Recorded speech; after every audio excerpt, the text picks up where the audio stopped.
사랑하기 때문에. 아멘. 자, 오늘 사랑하기 때문에 라는 제목으로 하나님 말씀을 증거하도록 하겠습니다.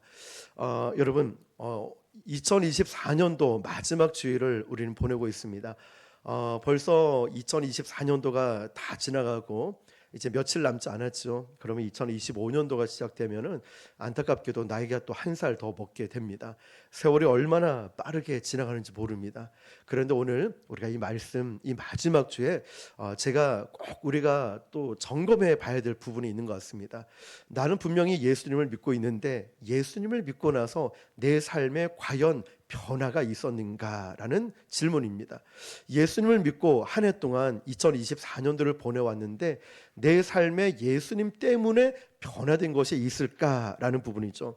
우리는 나의 구원을 위해서 할 수 있는 것은 오직 예수님 믿는 것밖에는 없습니다. 왜냐하면 성경은 공부를 많이 해서 구원을 받는다, 착하고 선한 일을 해서 구원을 받는다, 이런 말씀이 없기 때문이죠. 그래서 구원은 전적인 하나님의 은혜입니다. 어떤 조건도 없습니다. 자격도 되는 것이 아니죠. 우리가 하나님의 사랑을 입은 자라는 것이죠. 그 크신 구원을 받았을 뿐만 아니라 지금도 우리는 하나님의 사랑을 받은 자입니다. 그렇다면 그 사랑을 정말 받은 자답게 내 삶에는 어떠한 변화가 일어났을까? 그리고 정말 그 사랑을 받았다면 변화가 일어날 수밖에 없다는 것입니다. 그런데 오늘날 교회를 돌아보면은 좋은 일을 많이 하면서 본질을 잃어갈 때가 있습니다. 참 안타깝지 않습니까? 교회에서 좋은 일을 하고 있는데 본질을 왜 잃어갈까? 우리 또한 교회에서 참 많은 봉사와 헌신들을 아낌없이 여러분 하고 계셔요. 그런데 그 좋은 일을 하면서 본질을 잃어버린 채 열심히 할 때가 있다는 것입니다. 오늘 본문에 보면은 왜 본질을 잃어가느냐라고 봤더니 그 좋은 일을 하는데 누구를 위해서 하고 있는가라는 핵심 질문이 있습니다. 6절을 같이 읽어볼게요. 시작. 예수께서 이르시되 가만두라. 너희가 어찌하여 그를 괴롭게 하느냐. 그가 내게 좋은 일을 하였느니라. 아멘. 향유옥합을 깨뜨린 이 여인을 보면서 예수님이 뭐라고 말씀하셨죠? 노란 글씨. 시작. 그가 내게 좋은 일을 하였느니라. 하나님께서 우리 교회에 너무나 위대한 일들을 행하셨고요, 우리 또한 하나님을 위해서 많은 일들을 했다라고 살아왔습니다. 좋은 일을 했는데 나에게 좋은 일을 한 것이 아니라 우리는 누구에게 좋은 일을 해야 될까요? 하나님께 좋은 일을 해야 한다는 것입니다. 자, 여러분, 신명기 1장 31절에 보면 이런 말씀이 있습니다. 시작. 광야에서도 너희가 당하였거니와 사람이 자기의 아들을 안는 것 같이 너희 하나님 여호와께서 너희가 걸어온 길에서 너희를 안으사 이곳까지 이르게 하셨느니라 하나. 아멘. 하나님께서 이스라엘 백성들을 광야에서 어떻게 해주셨죠? 안아주셨다는 거예요. 출애굽을 하고 난 이 백성들이 레위기, 민수기, 신명기까지 쭉 지나오면서 이 백성들이 믿음을 잘 지켰다, 아주 믿음을 굳건하게 했다라는 말보다는 우상 숭배를 하고 그들이 범죄했던 장면들이 많이 나옵니다. 그럼에도 불구하고 하나님은 이 백성들을 버리지 아니하고 끊임없이 그들을 안아주셨다는 것이죠. 우리의 인생도 뒤돌아보면 2024년도 정말 많은 일들이 우리에겐 있었습니다. 그런데 우리를 내치거나 버리지 아니하시고 하나님은 내가 못 느꼈을 뿐이지 매 순간순간마다 우리를 안아주셨다는 사실입니다. 생각해보면 이렇게 생각할 수 있어요. 이스라엘 백성들을 보면서 하나님의 사랑을 너무 낭비한 것 아닙니까? 허비한 것 아니에요. 저렇게 패역한 백성들, 우상 숭배하는 이 백성들을 굳이 안아주실 필요가 있습니까? 그냥 저들을 없애버리면 되잖아요. 아니, 저들을 그냥 포기해버리면 되지 않습니까? 이렇게 우리는 말할 수 있을 거예요. 그런데 이 이스라엘 백성들이 출애굽 여정을 다 끝내고 났을 때 그들은 무슨 고백을 하냐면 하나님께서 우리를 안아주셔서 여기까지 올 수 있었습니다 고백을 합니다. 마치 우리의 고백 같지 않습니까? 2024년도뿐만 아니라 나의 인생을 뒤돌아보면 사고 난 적도 있고 질병으로 또 가난으로 마음 상해서 힘들고 어려운 일들이 많은데 하나님이 나를 안아주셨기 때문에 내가 오늘 이 자리에서 예배 드릴 수 있는 것 아니겠습니까? 하나님의 은혜가 아니면 우리는 아무것도 할 수 없는 존재라는 거죠. 오늘 향유 옥합을 깨뜨린 이 여인을 보면서 사람들은 이렇게 얘기합니다. 왜 허비하냐고. 왜 허비하냐고. 그들 눈에는 이 향유 옥합을 깨뜨린 여인들이 이 하는 행동이 허비한 것처럼 보이는 거예요. 그런데 예수님은 뭐라고 말씀하시죠? 이 여인에게 아니라는 거예요. 이 여인은 나에게 좋은 일을 하고 있다고 말씀하고 계십니다. 자, 여러분, 이 말씀에서 우리가 내 자신을 한번 돌아봐야 될 게 뭐냐면 내가 하는 일들이 어쩌면 누군가에게는 허비하는 일처럼 보일 수가 있어요. 낭비하는 것처럼 보이고, 아니 그 시간을, 그 물질을, 너의 재능을 왜 그 교회에서 허비하고 있어? 왜 낭비하고 있어? 라는 말을 들을 때가 있다는 거죠. 저 역시도 생각을 해보니까요, 전도하러 가보면 이제 조금 친해지신 분들이 이런 말씀 많이 해요. 목사님, 그거 다 돈이잖아요. 돈. 왜 이렇게 허비하냐고. 왜 이렇게 낭비하냐고. 이거 다 돈인데 왜 우리한테 나눠주느냐라고 이야기를 합니다. 그러니까 나는 돈이 아까워서 안 받아도 된다고 걱정을 해주는 마음이겠죠. 그런데 우리는 전도하기 위해서 쓰는 물질들을 아까워하지 않죠. 이 전도 용품을 통하여 매개체가 되어서 그분과 대화를 나눌 수 있고, 어쩌면 그분에게 기도를 해드리기도 하고, 또 복음을 전하기도 하고, 어떤 분은 나는 정말 죽고 싶어, 살기가 싫어, 이런 분을 만나요. 그분에게 또 상담을 하고 기도해 드리면서 그 영혼이 회복되기도 하고, 이번에 8년 동안 횟수로 다녔던 부곡시장을 이제 지난 금요일에 다 마무리하면서 인사를 나누면서 너무너무 감사한 마음도 들었습니다. 이분이 예수님에 대해서 좋은 이제 마음들을 갖고 교회에 대한 불신도 다 없어지고 참 많은 일들을 하나님께서 해오셨구나 라는 마음이 들었다는 거죠. 우리는 절대 이걸 아깝다라고 생각하지 않습니다. 자, 그렇다면 하나님을 믿지 못하고 하나님의 마음을 모르는 사람들에게는 이게 허비하는 일처럼 보일 수 있지만 오히려 이것이 그리스도인의 특권이라는 거죠. 고린도전서 1장 21절을 보면요, 한번 읽어볼까요? 시작. 하나님의 지혜에 있어서는 이 세상이 자기 지혜로 하나님을 알지 못하므로 하나님께서 전도에 미련한 것으로 믿는 자들을 구원하시기를 기뻐하셨도다. 아멘. 전도에 미련한 것이지만 영혼을 구원할 수 있는 놀라운 복의 통로가 된다는 것입니다. 우리가 인생길에 광야를 걷고 있을 때 하나님께서 저를 또 여러분을 안아주셨던 일들을 생각하며 이제 우리의 질문은 이거예요. 나를 안아주셨던 주님을 기억하면서 내가 또 다른 누구를 안아줄 수는 없을까? 자, 이겁니다. 여러분이 어떤 힘듦과 어려움이 있을 때도 하나님이 안아주셔서 여기까지 오셨잖아요. 우리 인생에. 그렇다면 내가 무엇을 해야 되냐면 누군가를 안아줄 수 있어야 되는 거예요. 자, 우리가 만나는 사람 모두를 돕거나 구제할 수는 없겠죠. 모든 사람들에게 복음을 전할 수도 없을 것입니다. 광야 가운데 힘들어하고 고통당하는 모든 사람을 능력 있게 이렇게 구원해 줄 수 있는 능력도 나에게는 없습니다. 그렇지만 광야길을 걷고 있는, 홀로 외롭고 힘들어하고 있는 누군가를 품에 안아줄 수는 있다는 것입니다. 어떤 분은 이렇게 말할지 모릅니다. 내가 그렇게 안아준다고 세상이 바뀌겠어? 아니, 그렇게 전도한다고 이 지역에 뭐 변화되겠어? 우리가 이렇게 한다고 뭐 세상이 놀랍게 확실하게 뭐 달라지겠어? 라고 생각할지 모릅니다. 그런데 여러분, 하나님께서 저와 여러분에게 이 세상 전체를 바꿀 수 있는 위대한 일에 대해서 물어보시지 않는다는 거예요. 뭐냐면 우리가 할 수 있는 만큼, 우리가 가는 만큼 세상을 바꿀 수 있고, 우리가 할 수 있는 만큼 순종하고 갈 때 그 가운데 하나님의 역사가 일어난다는 것이에요.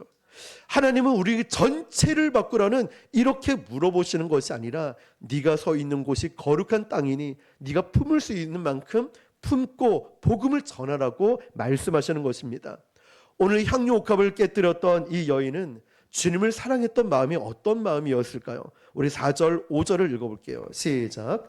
어떤 사람들이 화를 내어 서로 말하되 어찌하여 이 향유를 허비하는가? 이 향유를 300데나리온 이상에 팔아 가난한 자들에게 줄 수 있었겠도다 하며 그 여자를 책망하는지라. 아멘. 자, 여자를 허비하고 책망했다라고 말하는 이 사람들 마음에는 물론 가난한 사람을 돕고자 하는 마음도 있었을 것입니다.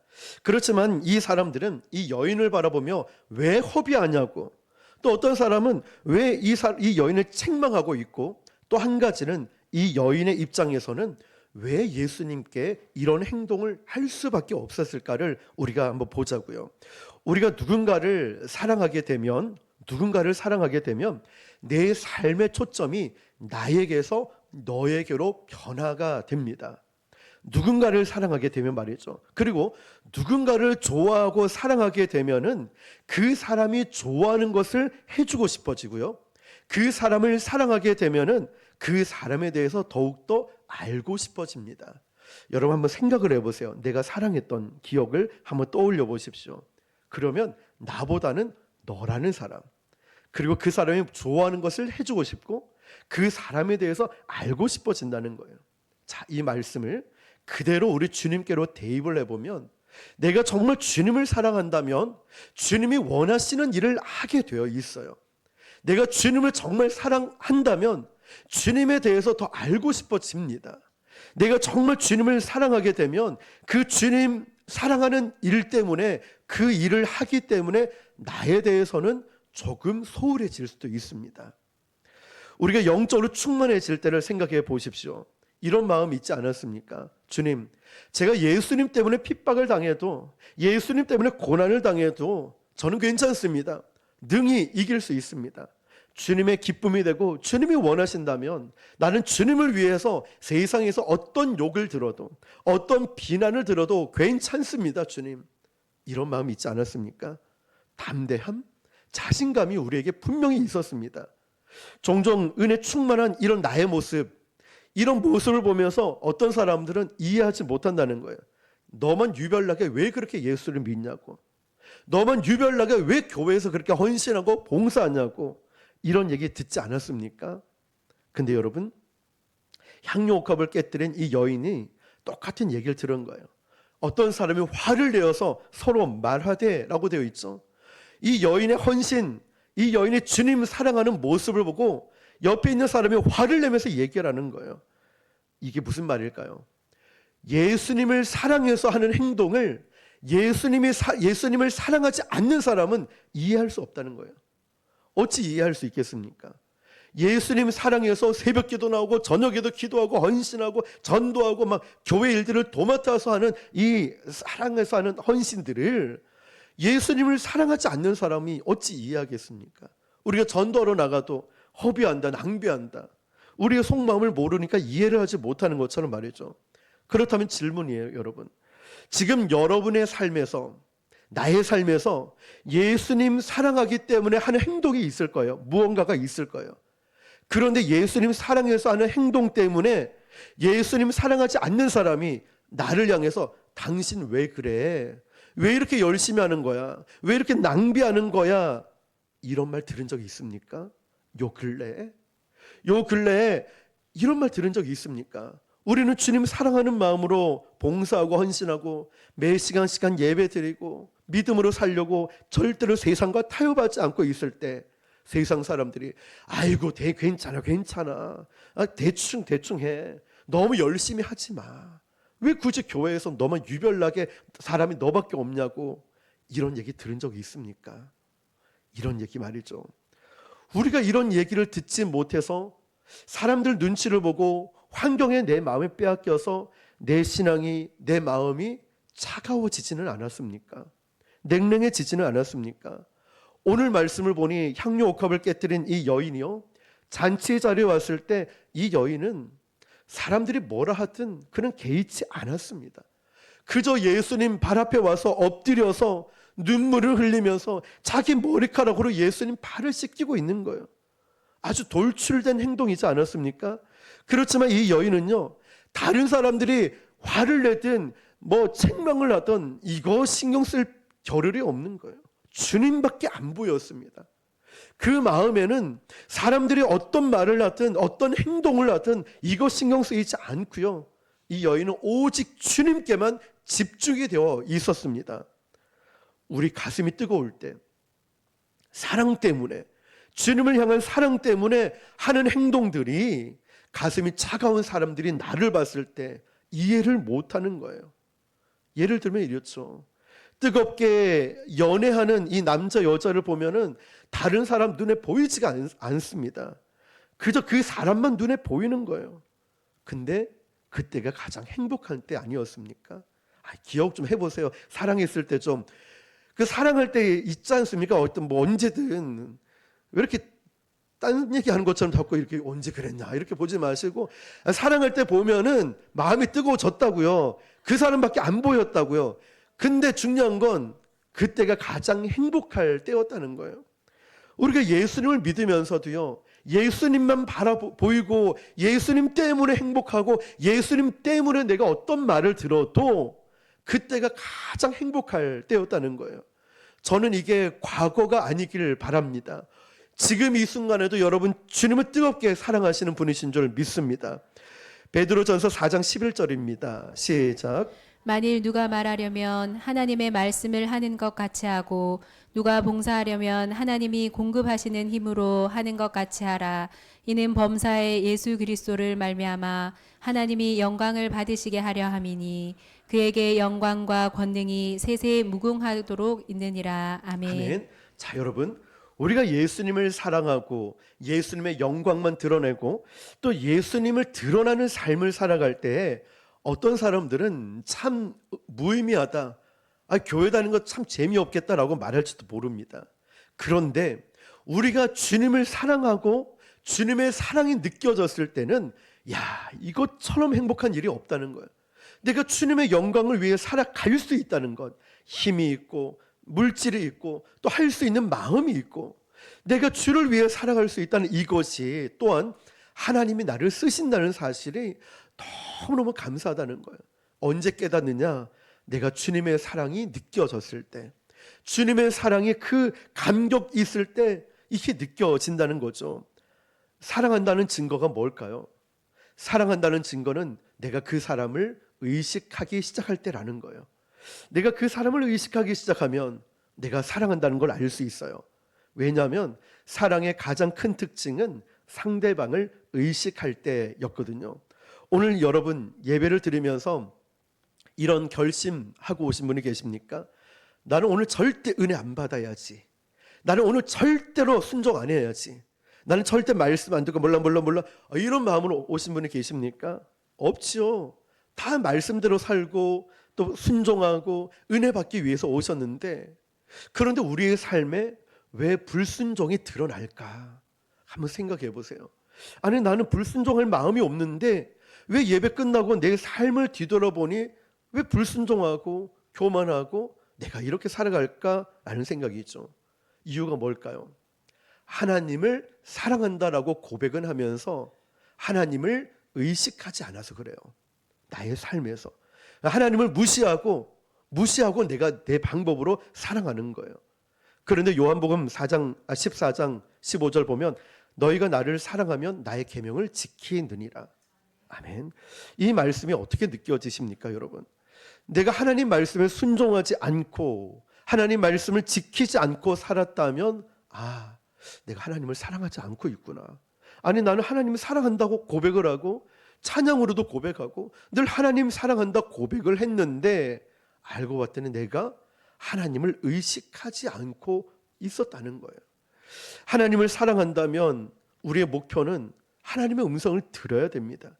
그러니까 하나님 따라 우리 마지막 찬양처럼 나는 가리라 주의 길을 가리라, 주님 발자취 따라 나는 가리라 고백했듯이 하나님을 사랑하게 되면은 그 길을 사람들 때문이 아니라 주님과 나와의 관계이기 때문에 아무도 그 길을 안 가도 나만큼은 그 길을 간다는 고백이 있다는 것입니다.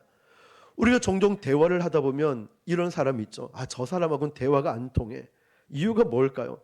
분명히 대화를 하고 얘기를 하는데 이 사람이 내 얘기는 듣지 않고 자기 얘기만 쭉 하는 거예요.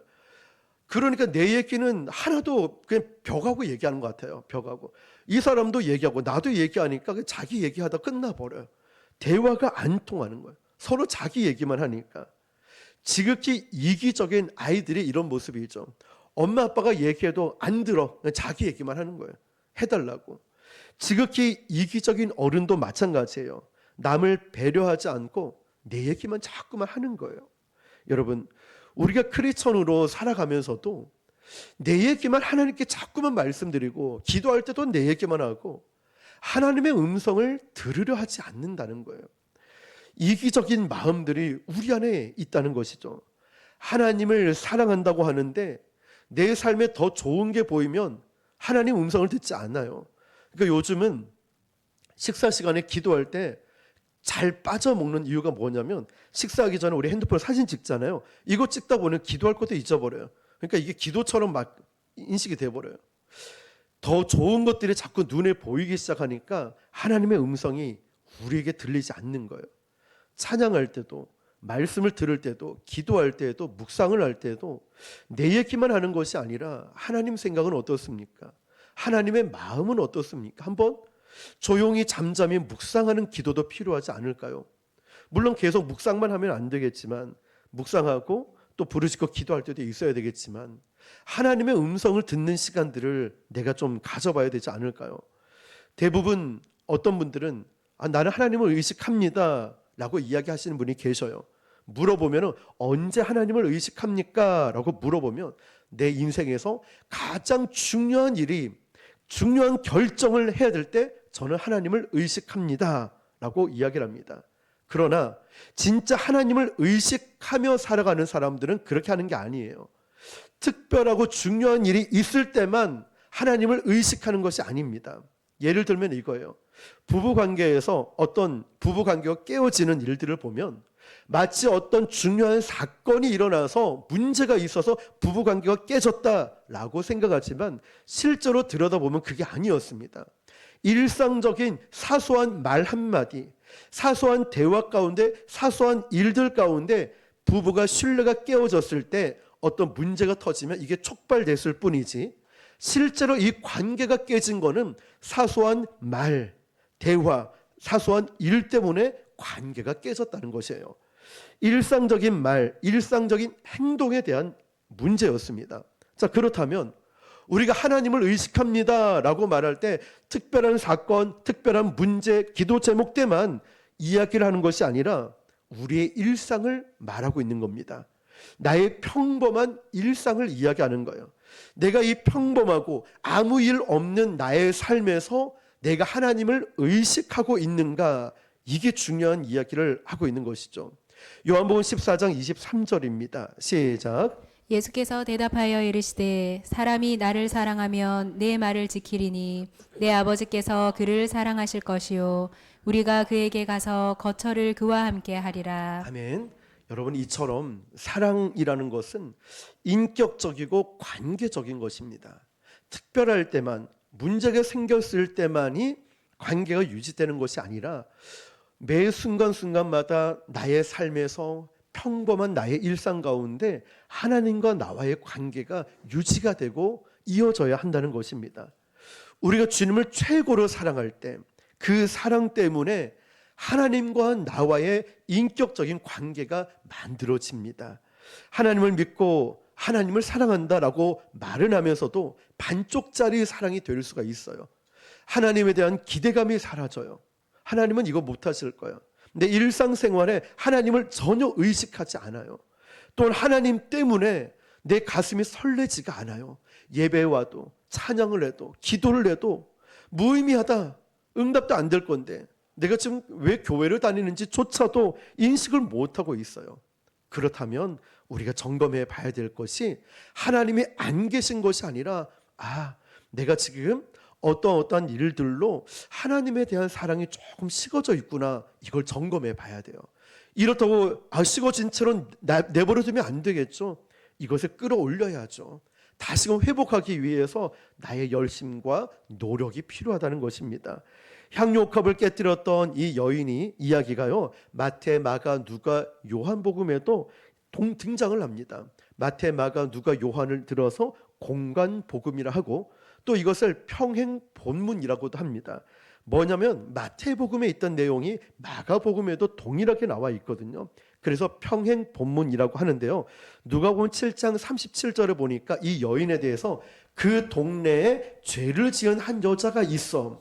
그러니까 이 향유옥합을 깨뜨렸던 이 여인이 어떤 여인인지를 우리가 추측해 볼 수 있는데, 가늠하다가 현장에서 붙잡힌 여인을 사람들이 막 돌로 쳐 죽이려고 할 때 예수님께서 이렇게 말씀하시죠. 누구든지 죄 없는 자가 돌로 쳐라 라고 해서 이 여인을 예수님께서 용서해 준 장면이 있고, 바로 그 여인이 향유옥합을 깨뜨린 여인입니다.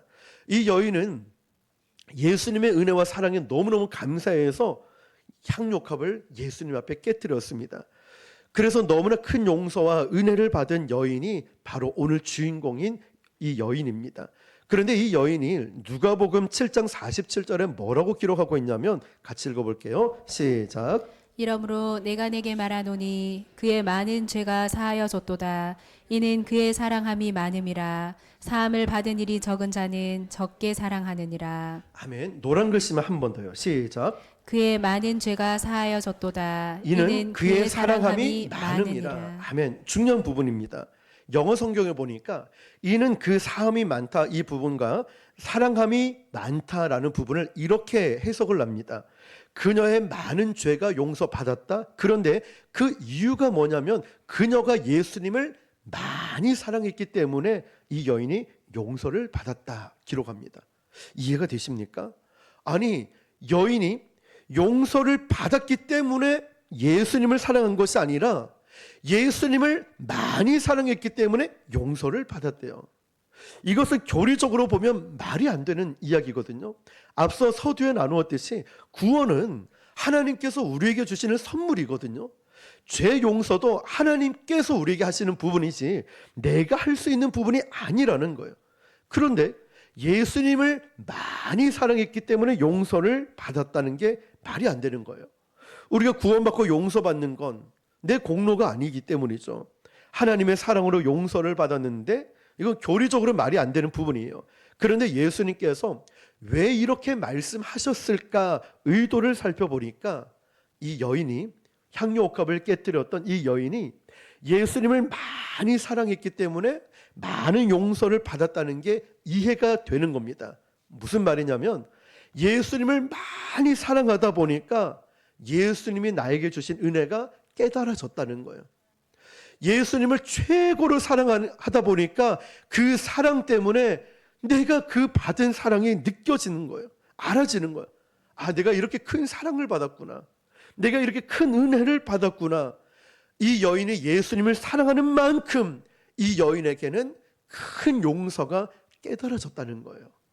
여러분, 이 여인이 향유옥합을 깨뜨렸을 때 300데나리온이나 되는 그 향유옥합을 깨뜨려라고 하면서 사람들은 이 옥합에만 관심을 가졌지만 예수님의 관심은 향유옥합보다 이 여인이 예수님 발 앞에 와서 하염없이 눈물을 엉엉 쏟아내면서 자기 머리카락으로 예수님 발을 닦아주던 이 여인을 보면서 이 여인이 예수님 입장에서 나를 얼마나 사랑하는지, 얼마나 많이 사랑하는지 예수님도 이걸 알게 되었고 나를 사랑하는 만큼 이 여인이 용서를 받았다라고 말씀하고 있는 것입니다. 여러분, 이 여인을 바라보면서 바리새인은 뭐라고 하죠? 허비하고 있다고, 책망하고 있다고. 바리새인들이 왜 이런 말을 했을까요? 자기는 예수님을 그렇게 사랑하지 않거든요. 자기는 예수님께 그렇게 하지 않고 있거든요. 그러니까 이 향유옥합을 깨뜨린 이 여인을 보면서 이해가 되지 않는 거예요. 책망을 하고 있는 거예요. 그런데 언제부턴가 우리 자신도 우리 교회 어떤 성도들 가운데 누군가를 향해 불평하고 원망하고 비난하는 일들이 내 안에 일어났다면, 집사님 왜 그렇게 허비해? 왜 그렇게 유별나게 열심히 해? 라는 이런 마음들을 하고 있다면 어쩌면 내 마음도 하나님을 사랑하는 마음보다 어떤 율법적인 인간적인 생각들이 많이 있지 않을까 점검을 해보는 거예요. 우리가 2024년도 마지막 주일을 보내면서 오늘 이 제목을, 이 말씀을 고민을 많이 했습니다. 그런데 가장 중요한 것은 성경적인 어떤 지식보다 내 안에 예수님의 그 마음, 이 여인처럼 예수님을 사랑하는 마음이 있을까? 사랑하는 마음이 있다면 주변 사람들이 보이지 않아요. 주님께 집중을 하게 되고요. 내가 드리는 모든 것이 하나도 아깝지 않아요. 사랑 때문에. 그리고 그 어떠한 일도 사랑 때문에 우리는 모든 것을 할 수 있게 될 것입니다. 이 신앙이 회복이 되어야 됩니다. 신앙의 사이클이 어떻게 될까요? 우리는 먼저 주님의 사랑을 받은 자예요. 그래서 이 자리에 있어요. 그러면 그 사랑 때문에 이 사랑이 너무 겨워서 내 모든 것을 드리고 싶은 거예요. 향료컵을 깨뜨린 이 여인처럼 다 드리고 싶은 거예요. 그랬더니 주님의 사랑이 또 느껴지니 내가 주님의 일을 위해서 헌신을 하게 돼요. 자, 이런 사이클이 이루어져야 됩니다. 신앙의 사이클. 그냥 나만 열심히 일을 한다 아니에요. 하나님의 사랑을 충만히 받아야 돼요. 그 사랑에 겨워서 헌신이 나와야 됩니다. 그 사랑에 겨워서 주의 일들을 할 수 있어야 돼요. 이거 없이 일을 하다 보면 번아웃이 오거든요. 마귀가 우리를 건들거든요. 자, 이거 주님의 사랑을 경험하고 그 사랑에 겨워서 헌신을 하고 그 사랑 때문에 주님께 영광 올려드리는 신앙의 사이클 말입니다. 오늘 저와 여러분들이 우리가 앞으로 2025년도를 이제 시작하게 될 때 우리 교회 표어를 기억하시죠? 하나님의 나라를 경험하는 교회입니다. 교회는 건물이 아닙니다. 저와 여러분을 보면서 이제 진짜 이 어두워져가는 이 세상 가운데 하나님 나라가 어떤 나라일까? 하나님 나라는 과연 무엇일까? 진짜 하나님이 기뻐하시는 교회가 어떤 교회일까? 이제 우리가 만들어 가자고요. 이제 기도하면서 우리 송구 영신을 기점으로 하나님 나라를 경험하는 교회 시리즈 설교를 할 거예요. 그러면 그 말씀을 통하여 이제 우리가 만들어 가는 것입니다. 근데 그 출발은 주님을 사랑하기 때문에 우리가 하는 모든 것이 될 것입니다. 그렇게 주님을 뜨겁게 사랑하시는 저와 여러분 되시기를 주님의 이름으로 축원합니다. 기도하기